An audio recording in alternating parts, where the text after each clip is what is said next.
কাফা কাপে bronze জিতেও FIFA র্যাঙ্কিংয়ে অবনমন ঘটেছিল ভারতের। এশিয়ান কাপের যোগ্যতা অর্জন পর্বে ভরাডুবির পর সেই দশা অব্যাহত সুনীল ছেত্রীদের। ফিফা ক্রমতালিকায় আরও দুধাপ নেমে ভারতের বর্তমান র্যাঙ্কিং ১৩৬, যা গত ৯ বছরে ভারতের সবচেয়ে খারাপ র্যাঙ্কিং। কাফা নেশনস কাপে ভালো খেলেছিল ভারত, দায়িত্ব নিয়ে দলকে সাফল্য এনে দিয়েছিলেন খালিদ জামিল, কিন্তু সেই পুনর্মূষিক ভব দশা ভারতীয় ফুটবলের। এশিয়ান কাপ যোগ্যতা অর্জন পর্বে সিঙ্গাপুরের বিরুদ্ধে একটি ম্যাচে ড্র ও একটি ম্যাচে হেরেছে ভারত, যার ফলে এশিয়ান কাপে খেলার আশা শেষ। আর সেই র্যাঙ্কিংয়ে পতন ঘটিয়ে ভারত এখন আছে ১৩৬তম স্থানে।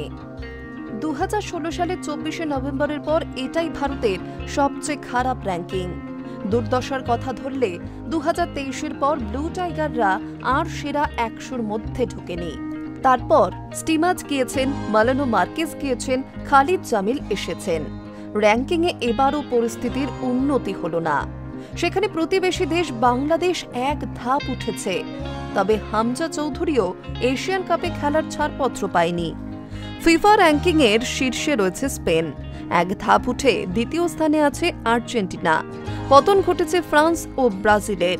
প্রথম 10-এর দেশগুলি হল Spain, Argentina, France, England, Portugal, Netherlands, Brazil, Belgium, Italy এবং জার্মানি।